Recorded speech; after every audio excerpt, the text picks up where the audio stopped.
Good evening, everyone, and welcome to Co-Creators Convergence Thursday Night Conversations. We are delighted to have our friend Laura George with us tonight to talk about the Founding Mothers Movement. Been looking forward to this for months and months, and we are glad that all of you are here in timeless time, whether you're with us in the Zoom room, you're on Facebook tonight, or after we put this on the Co-Creators Convergence website archives in a couple of days, you can participate in tonight in timeless time. So I am delighted to be able to host Laura this evening. Noelle, my beloved, is working behind the scenes for us for a change. And we would like to show you a video. Some of you may not be familiar with the Co-Creators Convergence. So before I formally introduce Laura, we'd like to show you a little video about the Co-Creators Convergence, what we are, why we are, and the other conversationalists that we have coming up in the coming weeks. Noelle, please.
We hope everyone listening will consider the possibility of joining us in person, in circle, as will be our 12th year of getting together at the Mountain Retreat and Learning Center in North Carolina, first week of October. There's still space available for you to complete that circle. So this evening, we are so excited. When we first heard, Noelle and I first heard what Laura George and others were preparing to do maybe 6 months ago, this Founding Mothers Movement, we just have been tremendously excited about this. This is not Western women, as the Dalai Lama would say. This is the world's women moving to the forefront and moving us forward as a humanity in respect to our great mother, Mother Earth. So I'd like to make an introduction of our dear friend, Laura. Reverend Laura George, JD, is the executive director of the Oracle Institute, an educational charity and think tank that studies the nexus between religion, politics, human rights, and most importantly, conscious evolution. Oracle offers a wide variety of progressive and pluralistic programs, including a spirituality school, an award-winning publishing house, and international peace practices.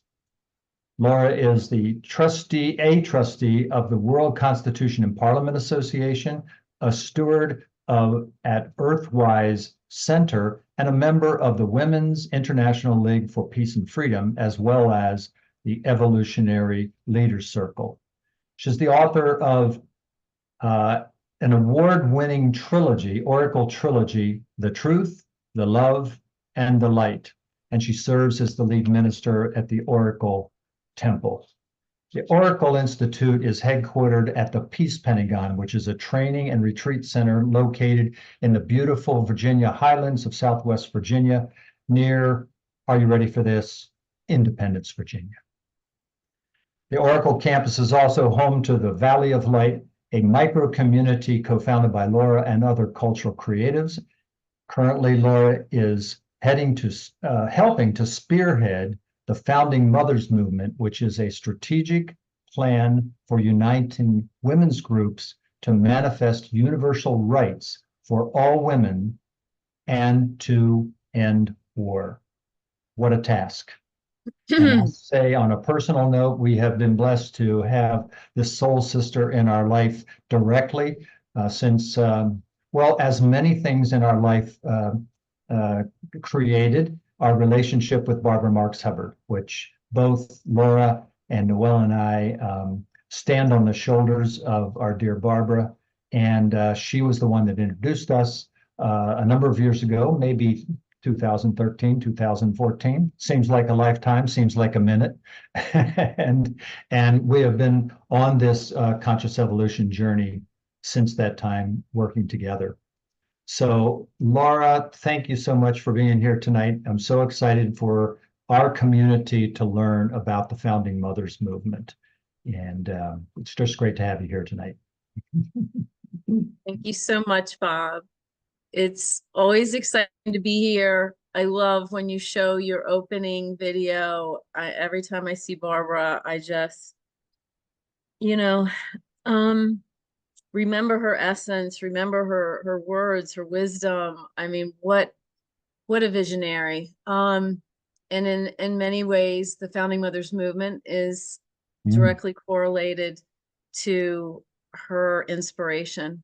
It truly is, particularly given that she was here at Oracle campus for a while, and I had the rare privilege of going into the Peace Pentagon, which is a temple, alone with her and talking with her and being with her and soaking up the wisdom. So yeah, it's good to be here. Really good to be here. Thank you. Yep, we're all blessed to have her in our life. A prominent picture in our living room is the gathering of the first co-creators, Convergence, and right dead center there is Barbara and Neil Donald Walsh with us.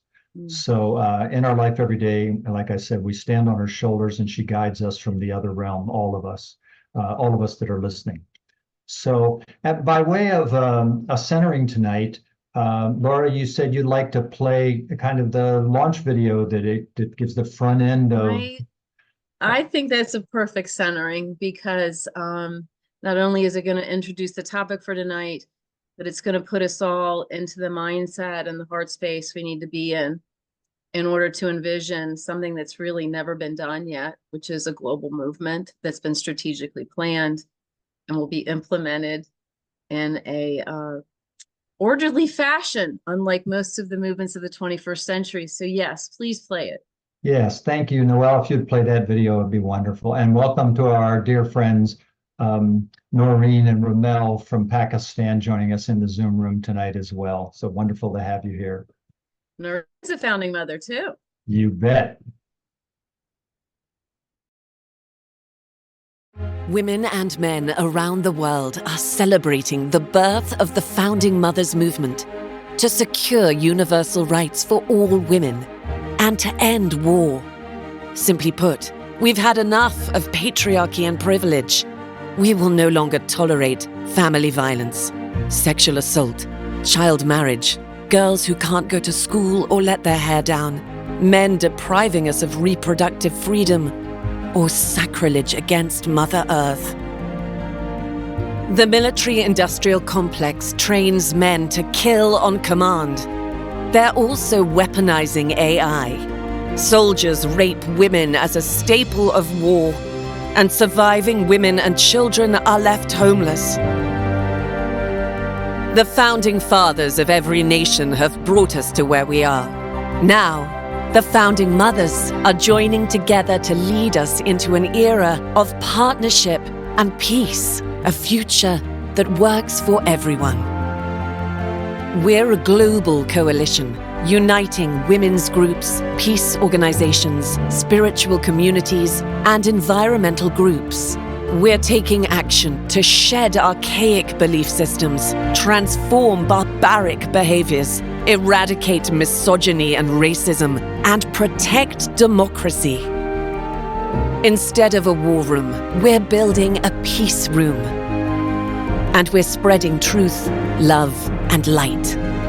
We serve as diplomats and peace negotiators, business leaders, elected officials, caregivers, and wisdom keepers. And we've got a concrete plan to grow this into the mother of all movements. First, we wish to honor the Mother's Day proclamation written by Julia Ward Howe. Mother's Day was not created for gift cards and chocolates.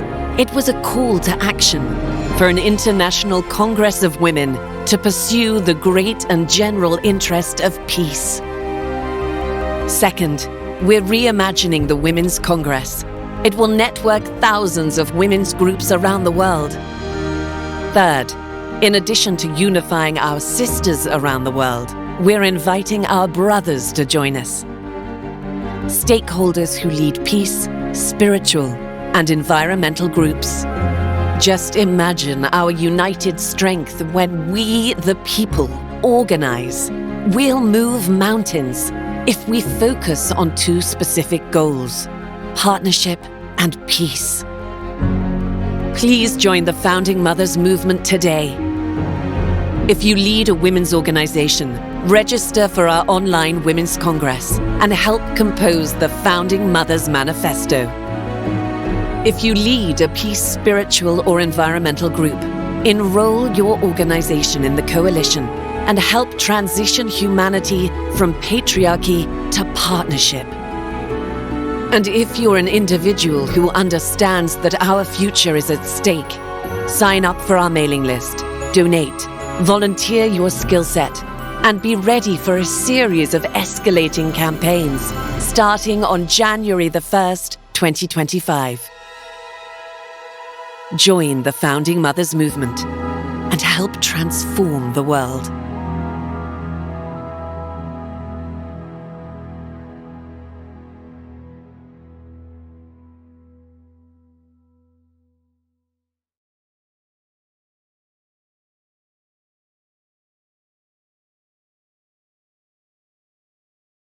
I've seen that finished product video many times, and it never fails to bring a lump to the throat. So stunning, beautifully done, but more importantly, what it represents in the work done thus far and what it represents in the work ahead. I'm proud to be one of those brothers that stands behind and stands ready, and just very, very excited about where this movement is going to go. So Laura, why don't you take it from here? I'll drop my spotlight and have you take the gentle talking stick and lead us through learning more about the movement. Thank you. Thank you, Bob. And I too have seen the video many times, and it still gets me. The video was produced in England by one of the founding mothers over there. And there are so many aspects of it that I think I want to start with this. How many of us have gotten the same download, right? How many of us have been in meditation or been in our favorite sacred space outside and realized that if the women of the world came together, we could move mountains? There are two reasons why a global movement of this magnitude is now feasible. Number one, the level of consciousness on the planet can absolutely support this now. And that might not have been the case 20, 30, 40 years ago. If you're a spiral dynamics fan like I am, we're talking about the green mean. We're talking about the first stage of human consciousness that truly goes world-centric. These are people who definitely care about a starving child on the other side of the planet. And we just weren't there as a species yet. It's sort of, how big is your circle of love? Everybody loves, as Ken Wilber famously wrote, even Nazis loved their own families. But we've reached the level of consciousness now where so many humans have gone world-centric in their worldview. And that means we care about each other, regardless of where we live, and we care about the planet, regardless of where we live. And so that's the good news. The level of consciousness is here now for a movement of this magnitude. And number two, to do it well and to do it right and to do it smart, we needed technology. And we have it now. We have the ability to strategically plan a movement that will encompass the whole world. I want to premise the rest of this talk by letting the viewers know this has never been attempted before. And that may sound like a really big statement I just made, but it's true. What we've witnessed up until now are global movements that either arose spontaneously or specific groups would take their movement overseas. But what hasn't happened is a coalition that covers a variety of the crises we're facing, the polycrisis. And that's what the Founding Mothers is going to do. A lot of the movements in the 21st century have been spontaneous, like Arab Spring. Those movements, while looking so beautiful and so promising at first, actually are dangerous. The day after what looks like an early win, there's a power vacuum because no one's planned for anything beyond what looks like an early win. And in the case of Arab Spring, we had a military coup in Egypt. Occupy is another example of not necessarily a spontaneous movement because there were people planning that in some regard. But for a while, I'm going to talk about the shadow side of the green meme. The shadow side of the green meme is they too don't believe in expertise. They don't believe in appointing spokespersons necessarily. And what happened with Occupy is that they were very proudly proclaiming they were a leaderless movement. And what that does is cause utter chaos. In New York, the media would come, they wouldn't know who to talk with. Michael Moore at one point showed up and said, "Hey guys, you want me to talk for you? Like, do you have any demands?" So the movements of the 21st century have not been strategically planned. And this movement's different. So the download that, again, I know many of us got had to do with unifying first women. But in addition to that, and I'm gonna show you a slideshow, it's not just women. We picked 4 core partner groups that we are seeking to unify. The movement itself, though, is largely due to Project 2025. I first heard about it end of last year. And many of my friends hadn't heard of it yet. And I think probably all the viewers now know what I'm talking about. People think that Project 2025 was an American-grown strategic plan, all 920 pages of it. It actually started in Hungary. The alt-right think tanks were enamored of how quickly Orban had turned Turkey from a pretty decent democracy into a borderline dictatorship. And they went over and they studied him. They studied what he did. They studied how he did it. And that was the genesis of Project 2025. The conservative, what we would have previously called conservative movement, we all know has gone exceedingly radical. And Project 2025, I'm not going to go into it other than to say it helped germinate the Founding Mothers movement, because we too are going to go into action in January of 2025. But what we're going to do, based on now I think we're up to 10 months of strategic planning, we're going to go and do it the right way, the Mahatma Gandhi way, the Martin Luther King way. And we are storyboarding this. We are strategically looking at everything, the ability to unify. We're looking at integral theories on how to build movements in what's known as the third quadrant. The third quadrant is the we space, the shared culture. And it's not until you get a movement powerful enough in that third quadrant we space that you then can start impacting the fourth quadrant, which are institutions. Back to spiral dynamics for a moment. As I said, the good news is that the fastest growing meme is the green meme. It's the world-centric level of consciousness. The bad news is our institutions haven't even come close to keeping pace. So again, this isn't news to anybody listening. We know these governance systems are broken. Most of them are outdated. Some of them we could even classify as archaic at this point. And yes, as the video highlighted, they were designed, not that we're on patriarchy yet, but they were designed absolutely in the era where patriarchy and hierarchy and that worldview, the materialistic worldview, was entrenched. And we're moving into holism. We're moving into a totally different story about the interconnectedness of the planet, the interconnectedness of our species. And as this new story has been forming, it's fertile ground now for the Founding Mothers movement. So I'm going to share a slide deck. Okay, so let's get started. Looking good. I've got a beautiful quote here by Riane Eisler, who, by the way, is one of the founding mothers. Partnerism is a new social category that transcends the conventional polarities between right and left, capitalism and communism, religion and secularism, and even masculinism and feminism. We must unlink masculinity from domination and violence, and femininity from subordination and obedience.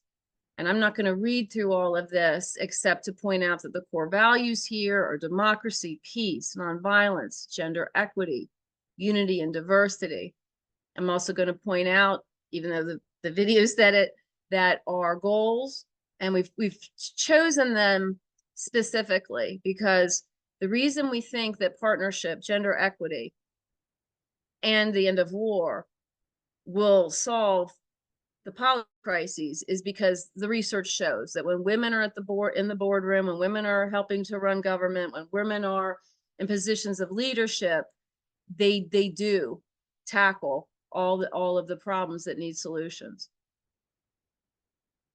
The video gave the tip of the hat to Julia Ward Howe, so I won't go into it anymore, except to say that in brainstorming the movement, we realized that there's this women's Congress, this storied body that started meeting in 1878. And once women won the right to vote, it didn't completely fall away. They rebranded, some early suffragettes with Jane Addams rebranded it as the Women's International League for Peace and Freedom. And they have kept the International Congress alive, but they only meet once every 3 years. So, and it's sort of, I attended it this year. It's become more like a conference, and they bring speakers in. So it's not really a Congress anymore. It's more like a conference. Here are our 4 partner groups, and we're following the suffragette playbook because what they did was they unified women around the world. They merged and joined with the peace groups. And back then there were just churches, but churches were a big component of their coalition. And had environmental groups existed 100 years ago, I think they would have been wise enough to want to join with them as well. So these are our 4 partner groups that we're welcoming into the movement. We have a very ambitious time frame. We started meeting end of last year on International Women's Day. We moved into what we called the Founding Mothers Commission stage, and we continued to brainstorm, but at that point it had moved beyond an evolutionary leaders circle, and we were inviting futurists and thought leaders from around the world to join us. We launched on July 5th, so it hasn't even been 2 months yet. And in the space of that time, we're up to 70 partners, many of which are global, many of which are already in other coalitions. So when a partner joins who's already in a coalition and brings a coalition along with him or her, that's like a triple win. We started the Women's Congress, our Reimagine Women's Congress, on July 20th. And the pattern is that we meet the first Saturday of every month. So we've had 2 so far. We had one in August, and in September, we'll be meeting again on September 7th.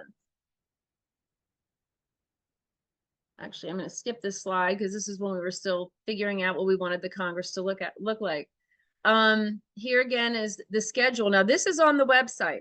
One of the things that Gandhi and Martin Luther King did was they played fair. They were firm, but fair. And they always gave advance notice to their opponents as to what they were going to do. And we're doing the same thing. A critical date for us is going to be October 2nd here. We're going to publish the Founding Mothers Manifesto. So that date is coming up very quickly. And we're working on this document right now. And again, like Gandhi and Martin Luther King, there'll be specific demands. And that's a term of art in activism. And if you're not clear on your demands, you're not playing fair, because the other side doesn't understand what they have to do to, you know, either acquiesce or negotiate and come to resolution. I'm also going to just say that in 2024, our primary goal is to build the movement and gain the strength needed. And then, yes, we're going to start on New Year's Day, 2025, with campaigns after putting the world on 3 months' notice. We're coming. Our list of demands are going to include these 3 primary sections. So the preamble, we're calling the Declaration of Planetary Partnership and Peace.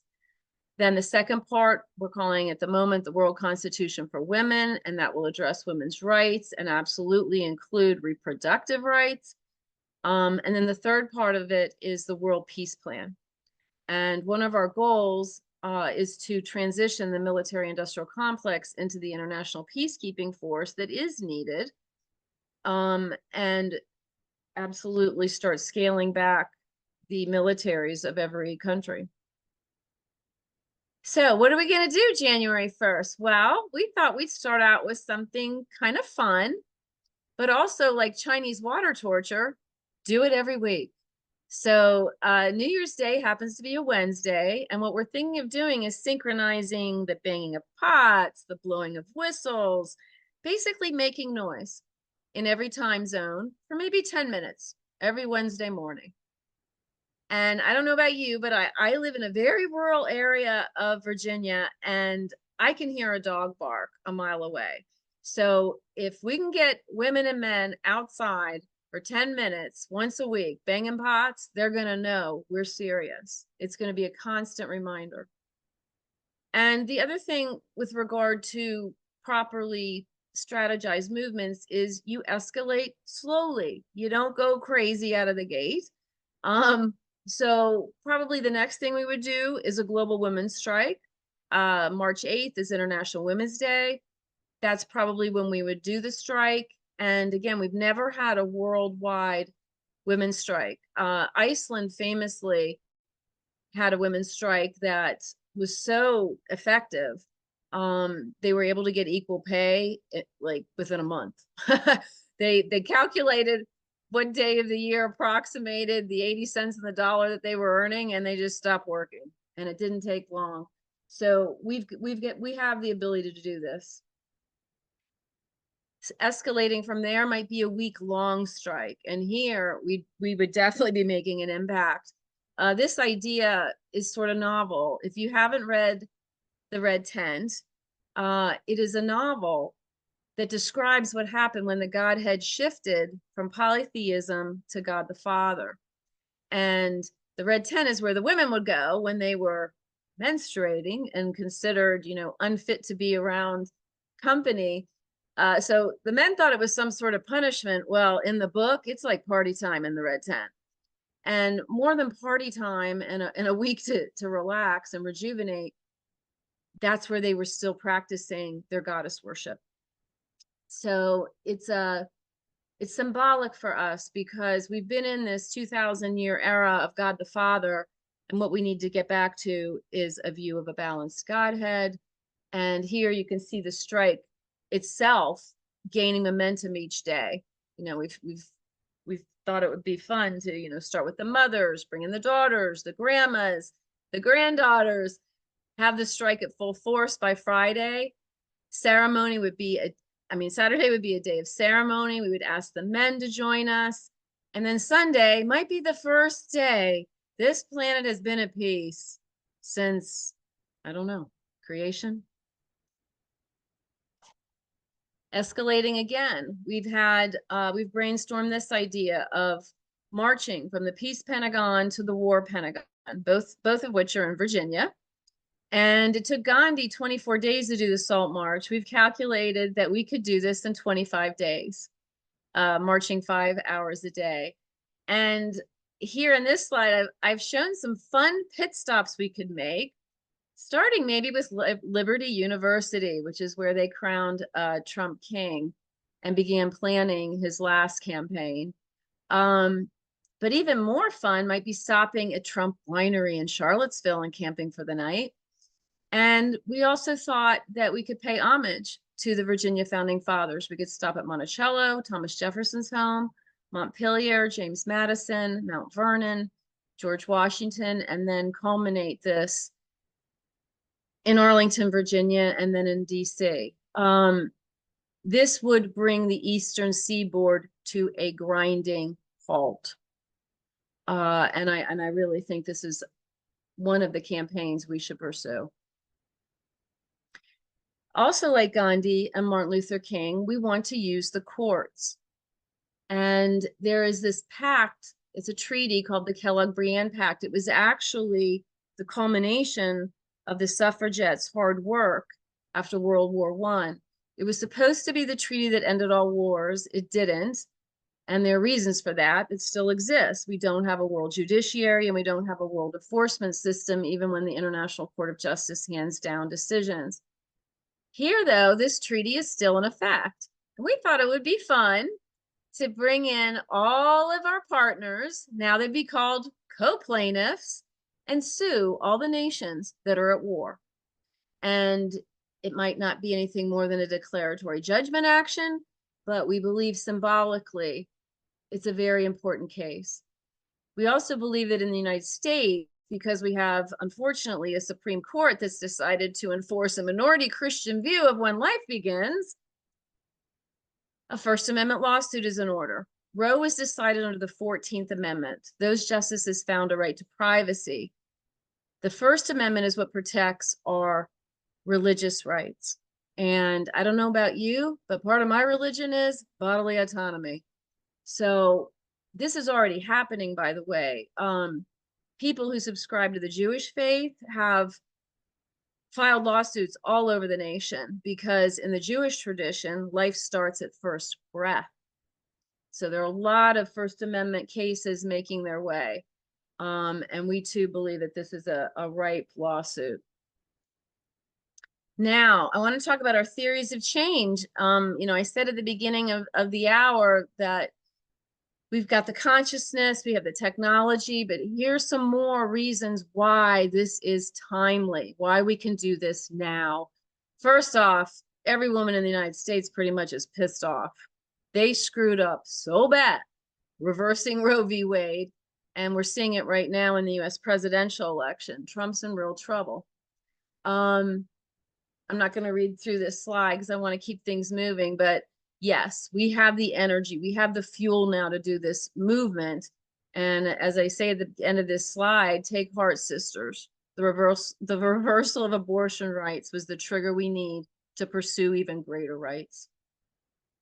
Another theory of change is that we're entering the fifth wave of feminism. The first wave and the suffragettes focused on voting rights. The second wave had to do with more civil rights.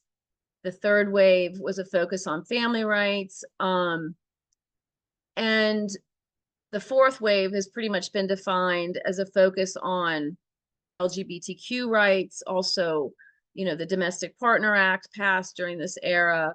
We get the Me Too movement.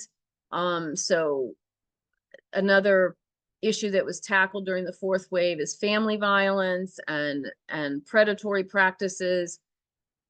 Many scholars are now defining the fifth wave as a focus on gender equity because our brothers are just as traumatized by the state of our culture. And so many people are recognizing that men want partnership just as much as we do, right? There's only a few dinosaurs left who really get into power mongering and hierarchy. So this too is supporting the movement. Another theory of change has to do with spiral dynamics. Now, I had mentioned the green meme here. at the Oracle Institute and in my books, we talk about this as being the realm of the new human.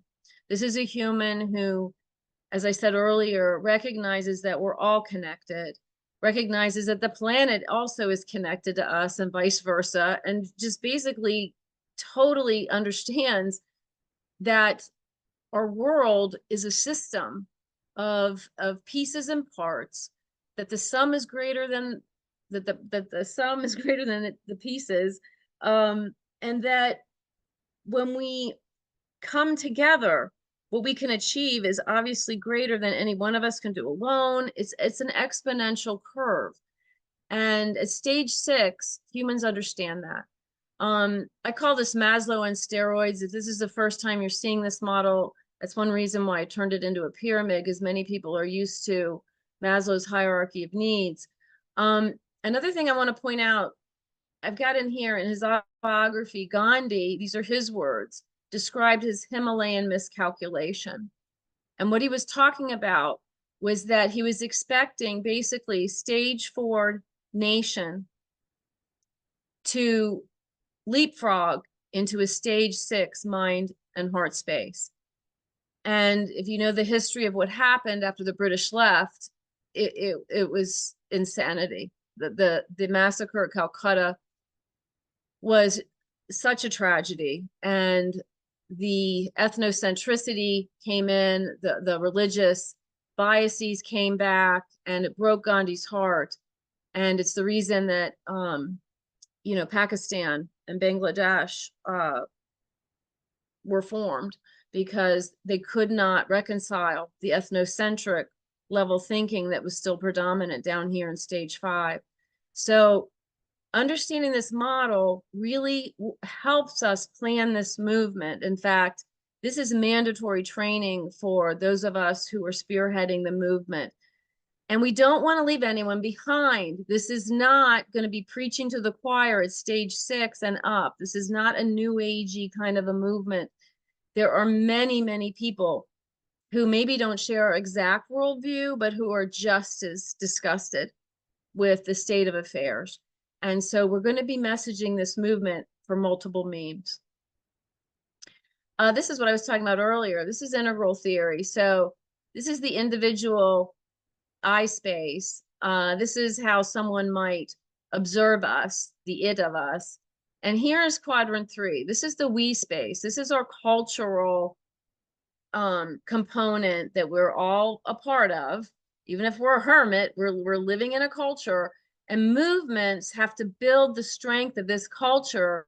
And you need to find common ground with your culture in order to do that. And then once you have enough power, then you can insist on change to quadrant 4, which are the governance systems, our societal structures, our laws. And so what both Gandhi and Martin Luther King did was they built movements that were powerful enough to create new legal benchmarks, basically. And in Gandhi's case, a whole new nation. So anyway, that's our goal too. Another theory that we have working in our favor is the trickle-down deity theory. These are the eras of the Godhead shifting that we map at the Oracle Institute. So we say the first paradigm was this primordial paradigm, pre-Big Bang. If you're wedded to mythology in the Old Testament, you could think of this as the Garden of Eden before separation. But really, the first belief systems humans created was during what we call the second paradigm. And universally, it was the era of the Great Mother. It's also interesting to note that this was the longest lived paradigm.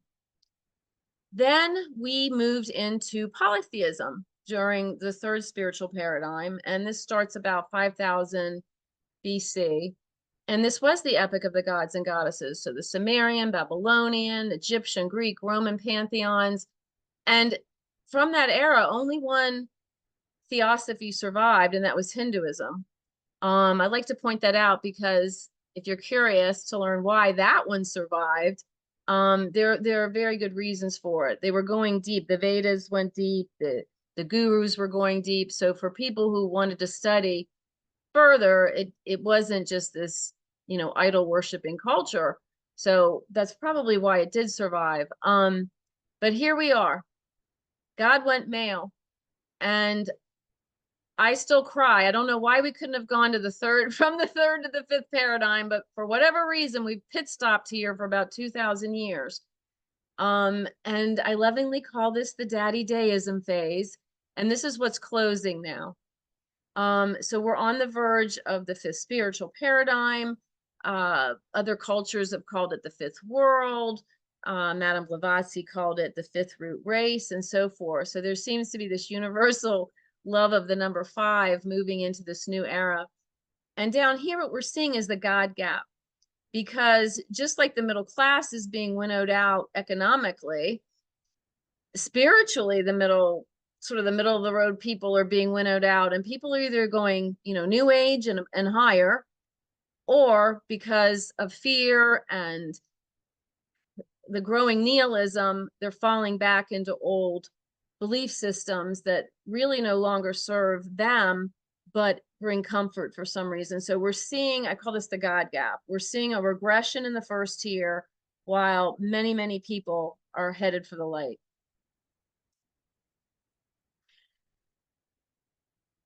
I'm going to say something that a lot of people aren't going to like now, but I do believe that by definition, a paradigm shift is a situation where one side wins and one side loses.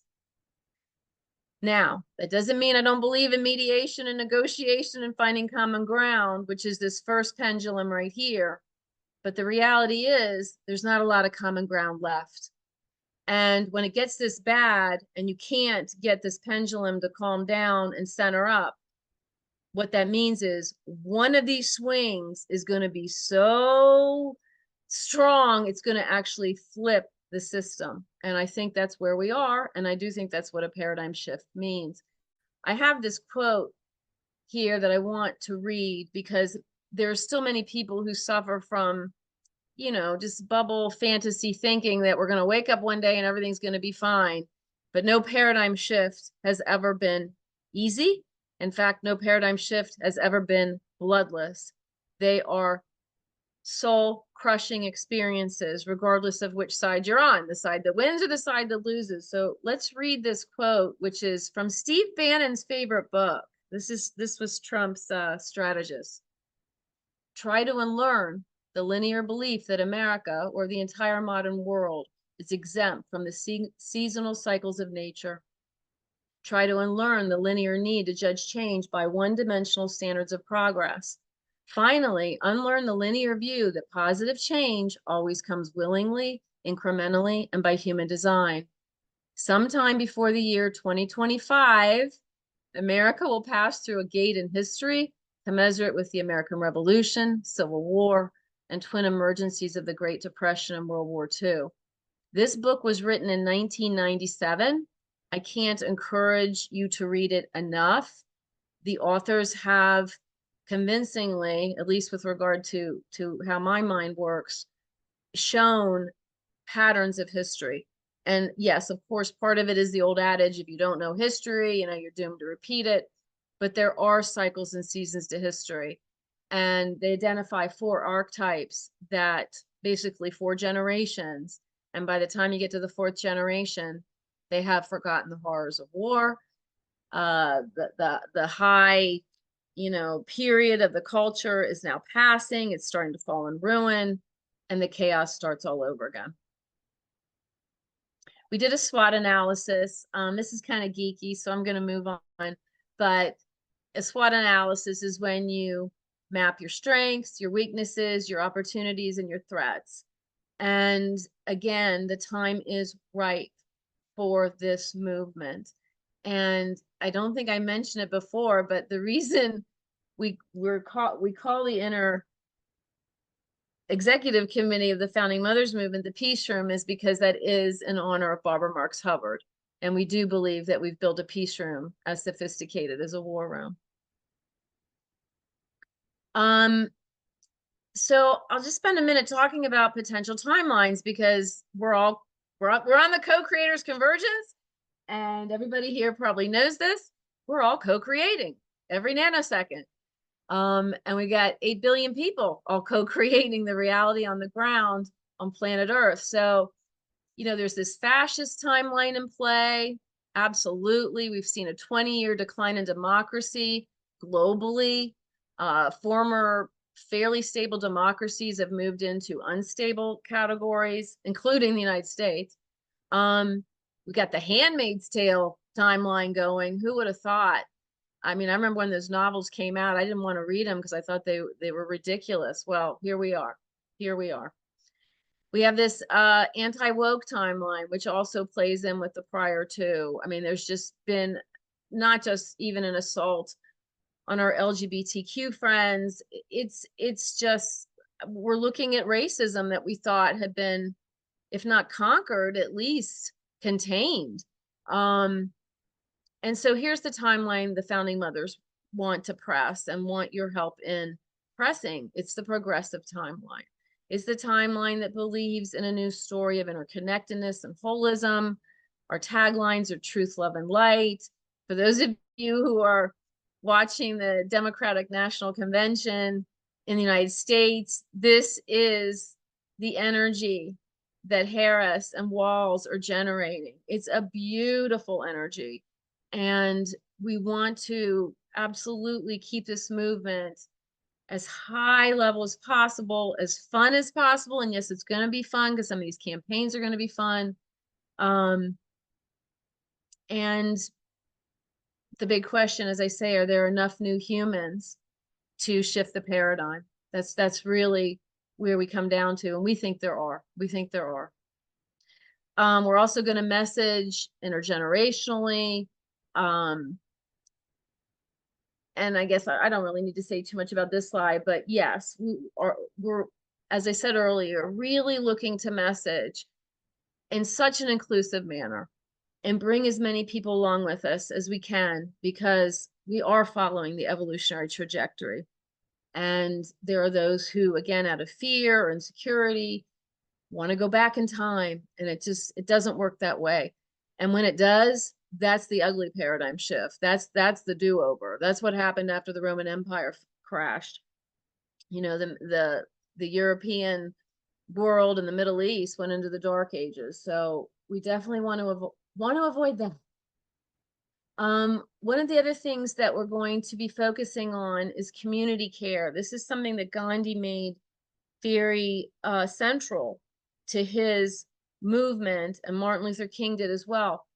So Gandhi always had an ashram. He always had a place to go, not just to regroup and rejuvenate and tune in and get aligned.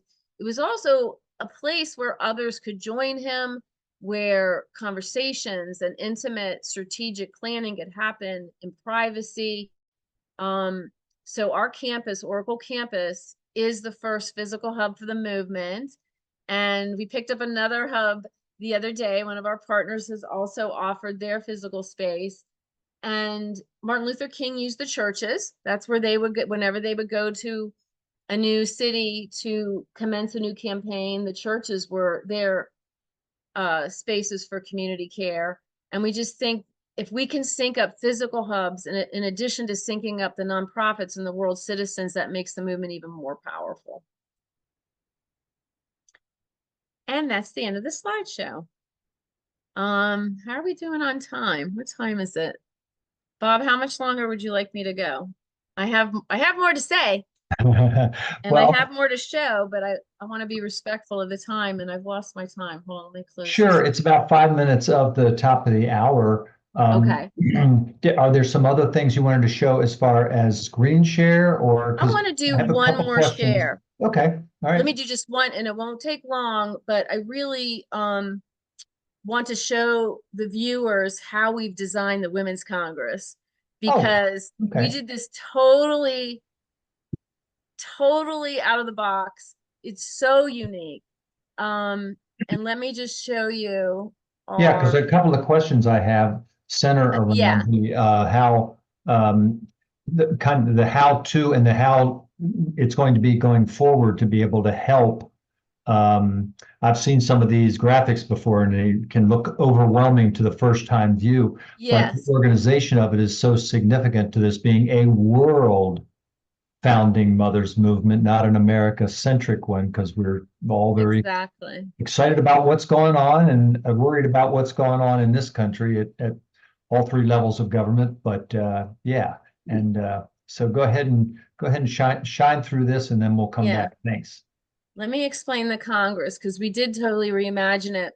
The outer burgundy rim, these are the delegates in the Congress. And we will be grouping them when we have too many for us to be, solo participants. We're not there yet. We've got about, I think, 60 women in the Congress. So we're getting close, but this is outer rim. I'll take it off as soon as it's done. Oh, Outside are the other partner groups. So these are women's groups, but these partner groups can also send a woman to Congress. So even if a guy is running an environmental group, he can send a woman to Congress. So I just want to make that clear. Then let me skip to the center now. So this is the peace room, as sophisticated as a war room. And there are 11 women in the peace room. We've overlaid these fun animal totems. They represent Barbara's sectors of society. So like the wolf is education, the whale is communications and media, and so forth. And we put Lady Liberty in the center because this movement's primary mission deals with justice and governance. So that's what this is about. Then these blue circles are basically the functional circles. So we're going to be drafting the manifesto. We're already brainstorming the campaigns for 2025. Of course, we need a tech circle for the website to protect communications and to get us the platforms we're going to need to monitor the campaigns. The media circle has been up and running now for a couple months. And then the partner circle, and their main role is to be ambassadors for the movement. Men are also allowed in these circles. So men's groups or groups run by men can send a woman into the Congress. They also can participate directly in these 5 operational circles. And we have many men already doing that, I'm happy to say. Then these green circles have to do with monitoring the world when the campaigns start. We realized it's a big world and we'd better break it up for mapping, monitoring, and even possibly strategizing in a different way depending on the part of the world, because a campaign we might do here in North America and in Europe might not be safe to do here in the Middle East or Russia. So these have not come alive yet, these green geographic circles, but they're going to be very, very important once the campaigns start. So that's just sort of a quick introduction to how we're doing the Women's Congress. And it is a consent-based model. It's our own blending of holacracy and sociocracy, indigenous wisdom principles, female circle principles, and we're efficient. Wow, that kind of answers parts of one of the questions I was going to ask. So first, let me just say that I can feel Barbara smiling, and particularly with that last graphic. I know there's graphics on a poster board in the sanctuary at the Peace Pentagon that was introduced by Barbara, like you said, when the 2 of you got to spend time there. And I just know that she's smiling from that other realm and supporting all of this. So I have a couple questions, and I'm sure one of the things that you all have talked about in these formation years, well, first off, this is just huge thinking for a huge need, and at the moment when it's needed. Many of us are, distracted in this country about what's going on, what's not going on, what might go on soon, and how that affects us in our day-to-day lives and those that we love. But what do you think is the biggest challenge for the movement at this moment? It's a big strategic plan. There's a lot, you showed a lot there about the basis for it and the intentions of specific things. What is the biggest challenge for moving the movement forward? What do you think is the biggest challenge? The biggest challenge is also the flip side of our biggest advantage. The green meme is really hard to pull together. The reason the alt-right is so impactful is because, like good soldiers, people will take orders. Mm. Now, that is clearly not the dynamic we're seeking to build. In fact, we're working to have both decentralized agency for all the partners, in addition to the vertical line of authority, which we're going to need for the movement to talk to the media and negotiate. So the biggest challenge is that the green meme tends to be just sort of scattered. And we need to get people to realize this is different than, and I don't want to pick on Women's March, but this isn't get a poster and go out one weekend. This is going to require a level of discipline and structure that a lot of these people don't like. And they confuse hierarchy and holarchy a lot of the times. So it's not that we're trying to create a military environment. It's that if we're serious about this, we need to not be afraid of military metaphors. I mean, I finished reading a book called Waging a Good War, A Military History of the Civil Rights Movement. And I can tell you that Martin Luther King structured the movement in such a way that, yes, there was an inner circle of, quote, generals. There was a next circle out of captains. There were sergeants who trained the troops, the people who actually went out there and faced the fire hoses and the German shepherds. So we have to accept that structure is going to be needed if we want to be strategic. And so anyway, I'm a little concerned about that. But so far so good, because most of the movements have failed over the last 20 years, people are realizing it went a little too green. Occupy really didn't achieve anything. So people are coming back to the wise conclusion that planning is required. Yeah, I can appreciate that. I think that some would debate with you about Occupy or other things. A movement that was in the streets the day after inauguration in 2017. That was that's good. Significant, and you were there, and your mom. That was a good one. And but then what happened, Bob? What were what the I said at the time was, right? there needed to be one of those every month. Right. And so, yeah. And a cohesive list of, if you don't like the word demands, solutions. Mm-hmm. And most movements in the 21st century haven't, again, they just haven't been properly structured to get the ends that you seek. The means are fine. They're beautiful movements, but the ends aren't appearing, right? They're not anchoring any of the early wins. Like that day you're describing was amazing. Yeah. Oh my God, that was amazing. Yeah, we were in Costa Rica, and there were 6 women's marches in the country of Costa Rica that same weekend. It was really amazing to see what happened. Take just a moment, if you would, to in English for all of us, break down what you mean when you use the phrase green meme. The green meme is the first world-centric stage of consciousness, but and I shouldn't say but, it's an amazing achievement. Many humans never make it that far. Mm-hmm. They never get there. Right. It's an amazing achievement. The problem, though, is that many people, once they reach that stage of consciousness, think they're done. And they're not done. And they confuse that stage because of reading and knowing the vocabulary of the masters. They confuse that with stage 8 consciousness, which is so rare. I mean, now we're talking like Dalai Lama stuff, okay? It's rare.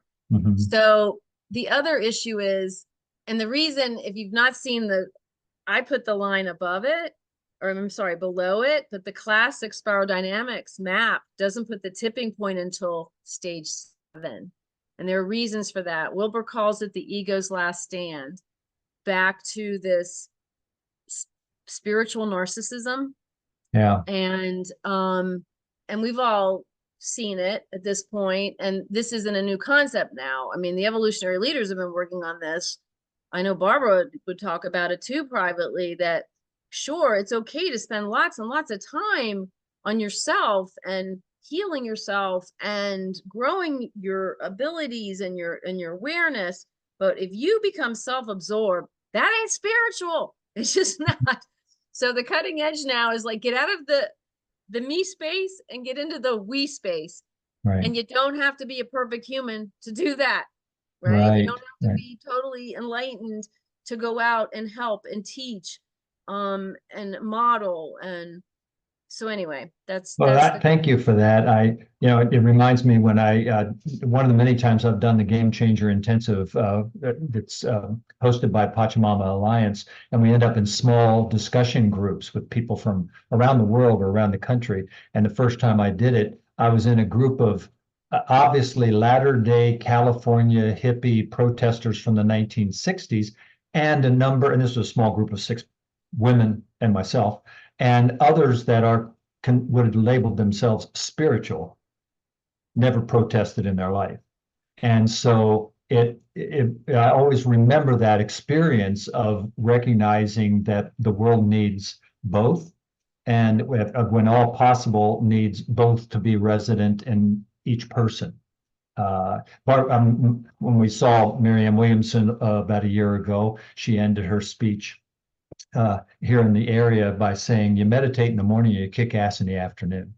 And Yeah. of course, that requires not just going out and willy-nilly doing the afternoon work, but being organized in a fashion that the movement's really working towards. I'd love to bring others here that are on screen in the gallery view in for any comments or questions that they might have for Laura about the movement or anything else. She has a wide variety of life experience to share. Anyone have a question or a comment for Laura at this moment? I have a couple more, but want to open it up the microphone here. Anyone, just give us a wave. I think Marco, you brought up a good author and book. Would you like to introduce that into the conversation? You're muted. Yeah, great. Sure. I recently had the opportunity to spend some time with the author of this book. Oh. I put a picture of it in the chat. It's called Picking Fights with the Gods, a spiritual psychoanalysis of civilization's superego.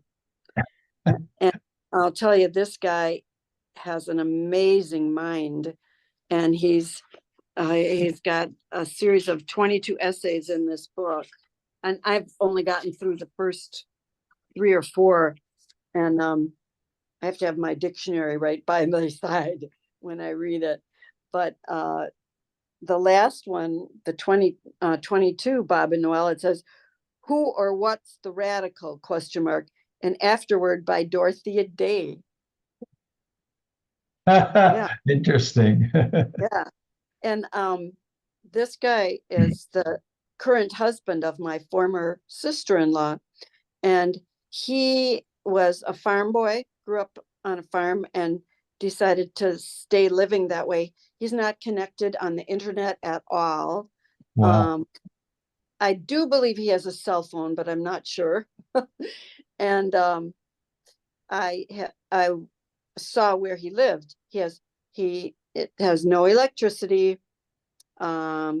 He built his own home, dug the foundation, put the stonework in, and it's really very charming, but it's very agrarian. It's very rural, and he talks a lot about how over the centuries, how the agrarian turning into industrial has changed the whole mindset of humans as well, including spiritual and women's roles and with indigenous and all of us. Yeah. So it's a very fascinating book if anybody wants to take a look. The author's name is Paul Gilk, Gilk. And I see you say it has a history of how we got here in the patriarchal world. Yeah, sort of. That essay. was my view of it. Yeah. Mm-hmm. Very good. It's wonderful. Wonderful. So this kind of, I mean, and Laura, I've contributed to the Oracle Institute just because I so believe in it. I believe in the movement, but I also feel very exhausted I mean, there's so much to do, and not only to become awakened and understand it all, and like you say, you can study it and everything, but you also have to act. And I think, God, I'm an old lady and I'm tired. Well, I think it's a combination of that for those of us of a certain body physical age. And the other note I made was the distraction world we live in. I mean, Oh, particularly yes. in our Oh culture, my gosh. Ramara and Noreen have other challenges like just the lights being kept on and the internet service being Oh, sure. going so that they can communicate with Noel as they prepare to come to the convergence this year. Noreen prepares to come to convergence.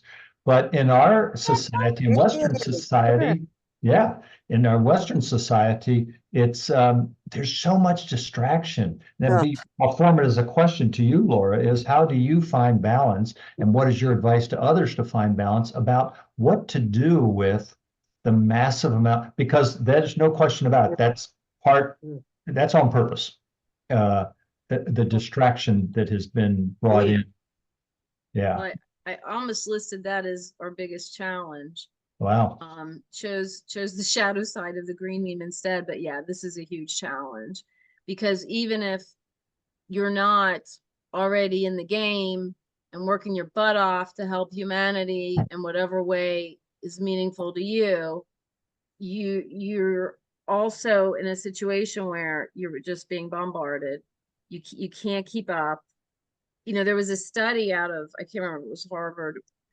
Our wiring the average human cannot handle the level of stimulation that we receive. We're just not there yet. So we're all getting bombarded. The way I deal with it is I live in Shangri-La, and not everybody, I would lose my mind if I lived in a city.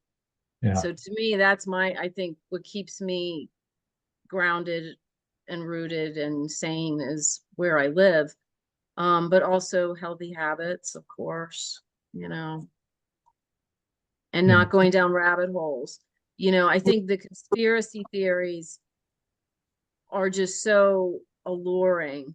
And, we've got the algorithms now that the second you even check something out as a curious human, they just like suck you in, and there are just so many distractions. So yeah, that is another big problem for building a global movement, is Sure. that if people are distracted, they're not going to join. If people are tired and already helping, they may or may not join. And again, that gets back to what I did name as the number one problem. The alt-right groups recognize that if they come together, they're stronger.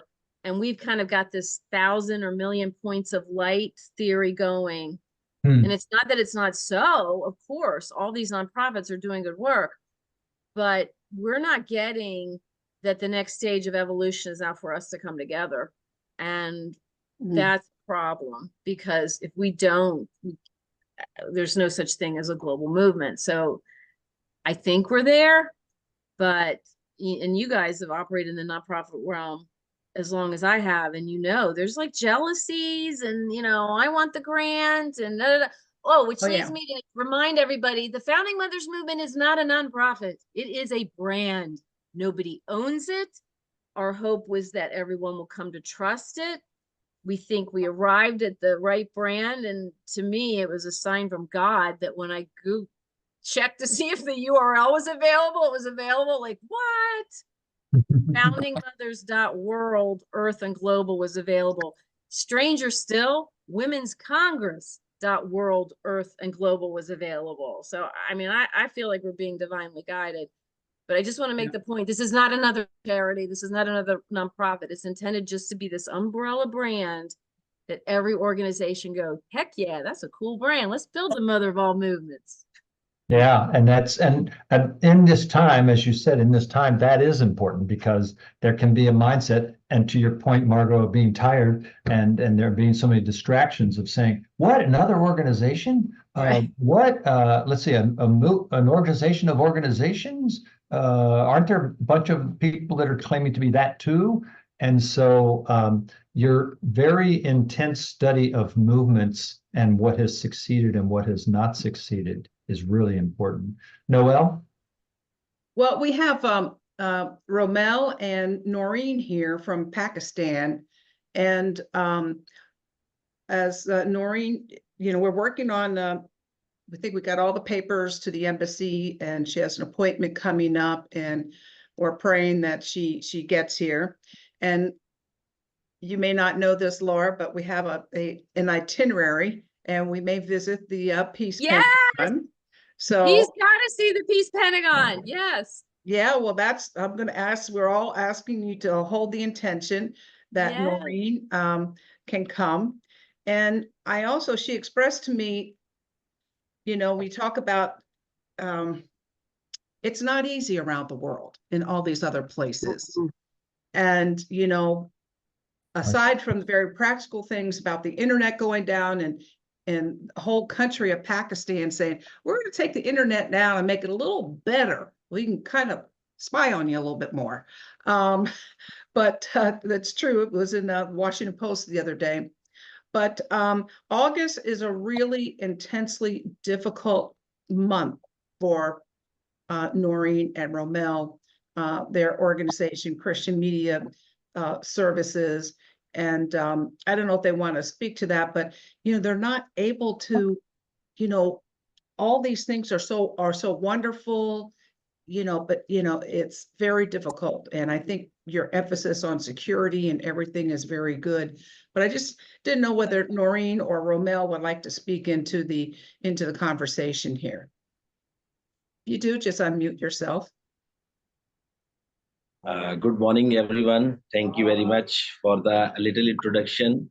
Morning. My name is Rumel Roy from CMS Pakistan, and especially for Brother Noel and Bob, both of you, Sister Noel, you are the part of our CMS organization, and you are strength for Pakistani community.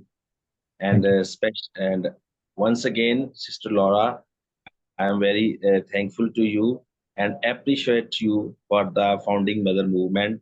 And I see all the projects and website I visit, and I'm very happy for that. You doing lots of work for founding mother, and I think that you should special attention for Pakistani community, especially for Pakistani girls, because they need lots of peace and justice for Pakistani women, because there is lots of discrimination for men and women here. So they not give the gender balance in Pakistan and gender level for women and men. So they're different schedule here. So I also share for the one of activity for I think so that last year for activity in Jadawala, because Sister Noel know that, because last year in August, 16th of August, we have a big incident in Pakistan. So city of Jadawala, lots of people are attacked to Christian communities and churches. 27 churches are burned and 300 houses are burned, attacked for lots of thousands peoples, attacked for Christian community, little children, little girls. So 30,000 Bibles are burned on the road. So we have lots of work and still working right now in Pakistan for our Christian community. So in Jadawala, that happened last year, which churches attacked and churches are burned. So people houses and destroy a memorial. When we are going to Jadawala last 16 memorial, so we found a girl and he still is trauma and she sleep with joggers on feet every day and every time, and until bedtime. This is happened when I have run, when my house attack again and people burn my house again. So when I have run from my house and save my life. I wonder what step should we take so that we can release the traumatized girls and that they can live each other and love to Pakistani community and they live in peace. Because right now, me and Noreen going to Jadawala last 2 weeks for the memorial of Jadawala. So I can visit for the step-by-step houses and meet to people. Everything is clear now. And we visit one girl in Jadawala, and she's in traumatized, and she every time take the jogger in feet every time, and they she's going to the bed time, but they not open joggers. They sleep in with joggers because their mind is ready to. Uh, she feel that hopefully attack again, and how can run my house and save my life. So that's why Excuse me, me Ramel, just Yeah. one moment. I'm not Yeah. understanding that word jogger. I mean, she's sleeping with her shoes on? Is that? Yeah. Okay, very She's good. she's sleeping with shoes She never every knows time. when she has to flee her home when it's Oh. being Yeah, attacked. every time she is ready to run, she the mind in mind. She attack again in my houses, attack again my churches. So that's why I'm very worried for that, and I feel that how can we do for work in these ladies and these people, especially for the ladies, because we know that um, the big effect for our community, but basic affected for our mothers and girls, because woman is very important for us and they are a backbone. So I'm very welcome to founding mother. If you are find some way to work for Pakistani community, especially for Pakistani girls. So I think it's that's, it's all to upon Sister Lara, but it's my opinion for that Pakistani peoples lots of need these categories and these big and beautiful projects. They are involved to Pakistani community, like founding mother and Noel and Bob. They love Pakistan and they love Pakistani people. Yeah. Thank you. thank No you, problem. Romel. And, you know, just a little adding to that, I think it was about 20 churches that were burned, Noreen told me. And it started, two people were they stoned to death because they thought that they blasphemed Yeah. they tore whatever they were accused of doing, they didn't do. Yeah. And so to live, you know, but I want to take my hats off to you because, you know, during COVID and all that, they did food distributions, the flooding they had in Pakistan. They concentrated on getting pregnant women to hospitals. And at the hospitals, there really wasn't much for them there. Yeah. They Yeah. also have started a community. I think you went a lot of different places setting up peace cafes. And I've seen pictures of the groups of children. And, you know, I just think the work that you do is so beautiful. I'm so happy you're on this call, even though it's probably the middle of the night where you are and your children are asleep. But you know, it's good to bring in the international, as Bob was talking about. We don't want to make it, you know, so Americentric that, you know, we don't take that into consideration. I can share you little for after the Wala CMS organization again step a new plan for that Peace Cafe, because Peace Cafe movement especially for the Christian community platform, because Peace Cafe organizes the religions and interfaith dialogue, especially for different religions. Excuse me, Romel, your audio is getting garbled and we're not Yeah. understanding. Yeah, you're not understanding your audio. Well, maybe Noreen would like to comment, and thank you, Romel. And I'm just going to mute you just in case there's any feedback. Noreen, if you want to unmute and join the conversation. While she's unmuting, I want to just tell Ramel that Okay. Yes, can you hear me? Because things appear at the moment to be in a much better frequency, given how the election's going here, we've actually lost a couple American women, but we did not start this movement just for America. I want to make that totally clear.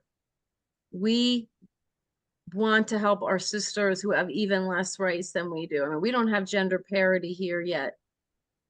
We've come close in America, but we're not there yet. But it's really for our sisters in those parts of the world where the culture is so oppressive and based on the theosophical, the nations that are allowing ancient theology to govern their court systems in particular are a big problem. I mean, we need to be honest about this. Sharia law is a big problem for women's rights. Anyway, she's unmuted now. Go ahead. Yeah, Noreen, if you like to share. Yes, our Peace Cafe objective is to end the discrimination and to promote the interfaith equality and the humanity with peace on earth, to resolve the conflicts between other religions. This is our objective in the Peace Cafe. And our activities is the interfaith library, interfaith peace dialogues, and peace workshops. That's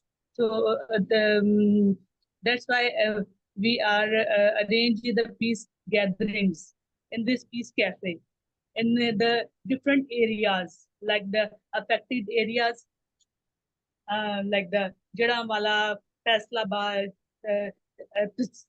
Lahore, and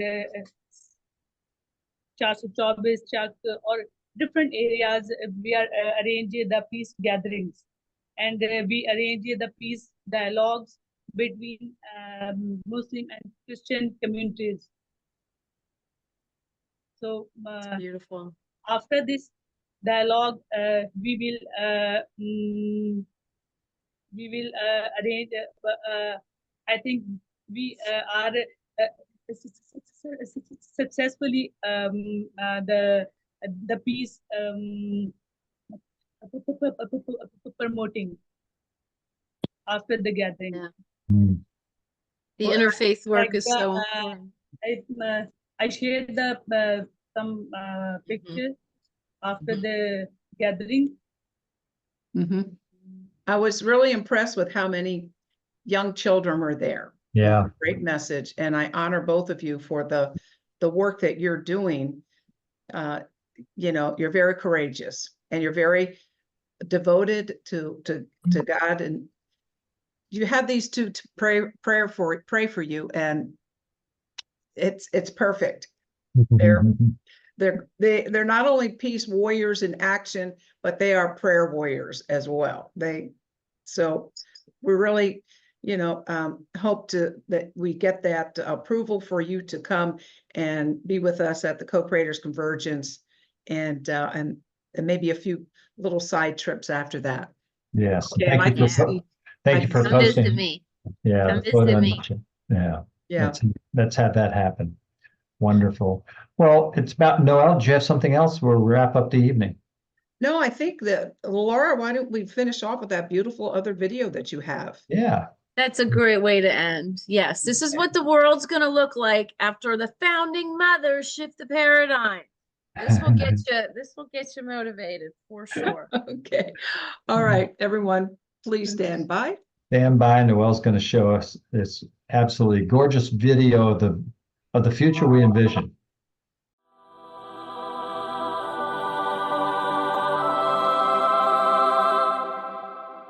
The year is 2030, and the Founding Mothers movement has successfully shifted the paradigm. We have achieved a great victory. We have fully empowered women around the world, and we have stopped an evil that no people before us were able to prevent.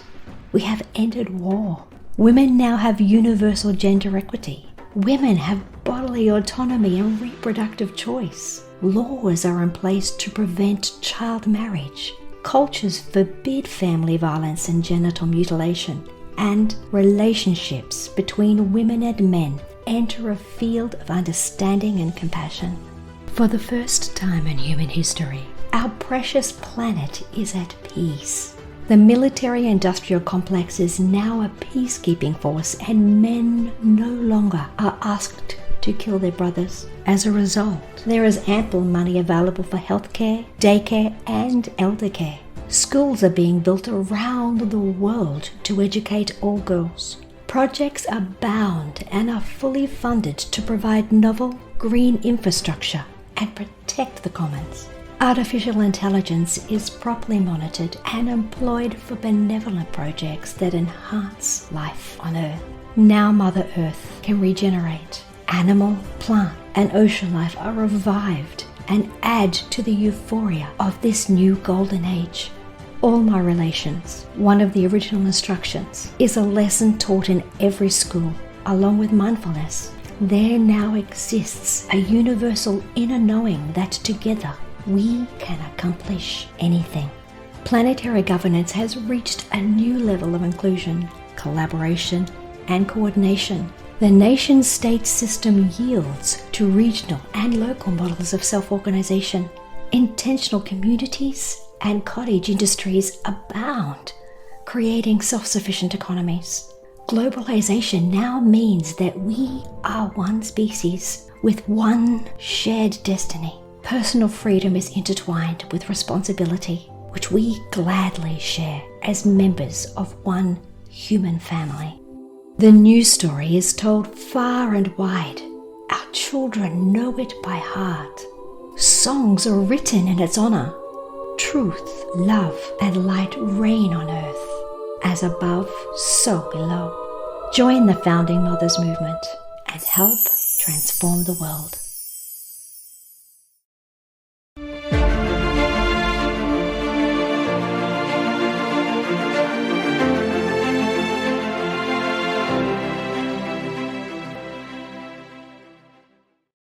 Let's do it. Let's do it.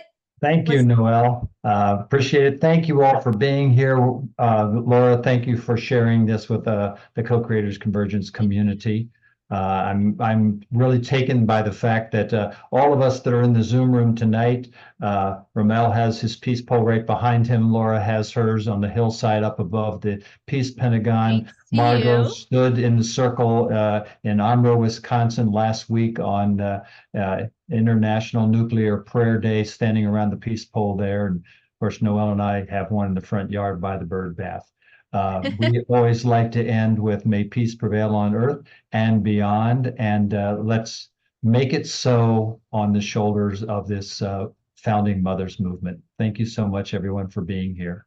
We will be, thank you for being here. Bye, everybody. Thanks. We're Good gonna do night, it. and remember to join us next Thursday. Next Thursday, please join us next Thursday. We're going to have a wonderful presenter introducing his new book, our friend Jude Freed, Making Global Sense, Grounded Hope for Democracy and the Earth.